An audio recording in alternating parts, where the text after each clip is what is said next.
آمنہ مسعود جنجوعہ صاحب، آپ کو یاد ہوگا کہ ایک دفعہ ہم نے یہ پیچھے ڈی چوک میں ایک پروگرام کیا تھا لاپتہ افراد پہ، آپ بھی موجود تھیں، اور پروگرام میں جب میں نے ایک بریک لیا تو جسٹس جاوید اقبال صاحب وہاں پہ آ گئے تھے، جو کہ اس لاپتہ افراد کے کمیشن کے سربراہ بنائے گئے تھے. ذرا سنیں جاوید اقبال صاحب لائیو شو میں آ گئے اور انہوں نے آ کے کیا کہا. جسٹس جاوید اقبال صاحب آ گئے. جی جسٹس جاوید اقبال صاحب، آپ اظہار یکجہتی کے لیے آئے ہیں؟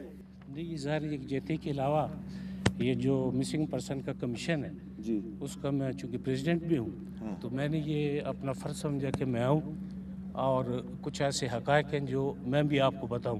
تو یہ آپ پروگرام دیکھ کے آ گئے ہیں؟ یہ جی ہاں، اس وقت میں یہ پروگرام دیکھ کر آیا ہوں کیونکہ مجھے اس کا پتہ نہیں ذرا تھا. آپ ذرا بتا دیں کہ یہ آپ دیکھیں، بات یہ ہے نا کہ مسنگ پرسن کا جو فینامنا ہے یہ 1999 سے شروع ہوا. پہلی مرتبہ سپریم کورٹ نے کاگنیزنس اس کی لی 2001 میں. اس کے بعد جب چیف صاحب پاکستان افتخار آپ کو بس آپ کو اتنا ہی بتانا تھا کہ یہ جاوید اقبال صاحب نے آ کے ہمیں یہ بتایا کہ یہ معاملہ جو ہے یہ 1999 سے چل رہا ہے، اور یہ جو پروگرام ہم نے کیا تھا یہ 2012 میں کیا، اور یہ ہمارے اس پروگرام میں آئے، بہت سے وعدے کیے، اور 2012 کو بھی 10 سال گزر گئے ہیں. 10 سال گزر گئے. یہ 10 سال تک اس کمیشن کے سربراہ رہے اور یہ کچھ نہیں کر سکے. سمیع الدین بلوچ، آپ کو ان کے کمیشن میں پیش ہونے کا موقع ملا، کیا ایکسپیرینس تھا آپ کا؟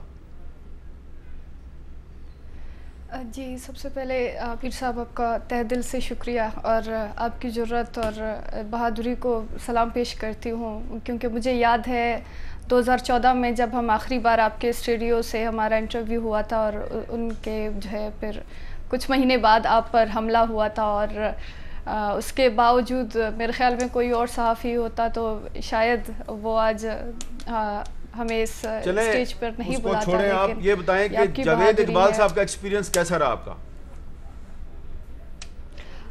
جی، جس طریقے سے میں گزشتہ 11 سالوں سے 2011 سے میں شروع ہوں، میں نے جو ہے جسٹس جاوید اقبال صاحب کا جو کمیشن ہے میں نے اس کمیشن میں شرکت کیا ہے.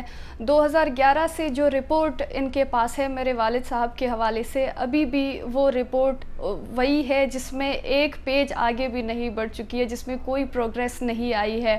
اور ان کا جو رویہ ہے لاپتہ افراد کے لواحقین کے ساتھ، ہمارے ساتھ سیما بلوچ تھیں، انہوں نے خود جو ہے اس بات کو اپنے واضح الفاظ میں کہا تھا کہ جب یہ جو ہے وہاں پر کمیشن میں پیش ہوئی تھی اور جس طریقے سے ان کی تذلیل کی گئی، جو وہاں پر موجود اس کمیشن کے سربراہ تھے، اس کیسز کو ڈیل کر رہے تھے، انہوں نے صاف الفاظ میں کہا کہ آپ اگلی دفعہ نہ آیا کریں، آپ ہمیں ڈسٹرب کر رہے ہیں، اگر آپ اگلی دفعہ آئے تو ہم آپ کو دھکا دے کر یہاں سے باہر نکالیں گے. اس کمیشن میں آپ کا کیا ایکسپیرینس؟ جی ہاں، میں اپنے لیے بھی پیش ہوتی رہی، اور اس کے بعد پھر باقی بھی جتنی فیملیز تھیں ان کے لیے بھی اکثر مائرہ ساجد ہو گئی ہے، اس طرح چیدہ کے لیے میں جاتی ہوں.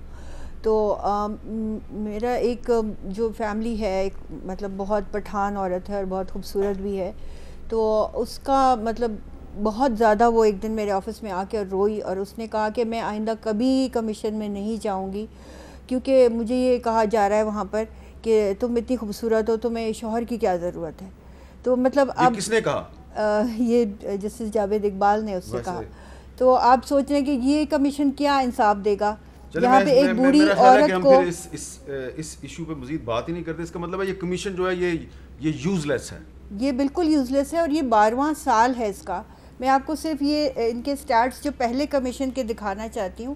یہ 138 مسنگ پرسنز تھے صرف 2010 میں، اور اس کے بعد پھر ان کا یہ کام تھا کہ اس کو یہ ختم کرواتے، لیکن یہ اب ہزاروں میں پہنچ گئے. تو اب یہ جو اس کے کرنٹ سٹیٹس ہیں وہ 8690 ہیں. اچھا، اب میں نے آپ کو تو یہ کیا کس طرح کا انصاف ہے یہ؟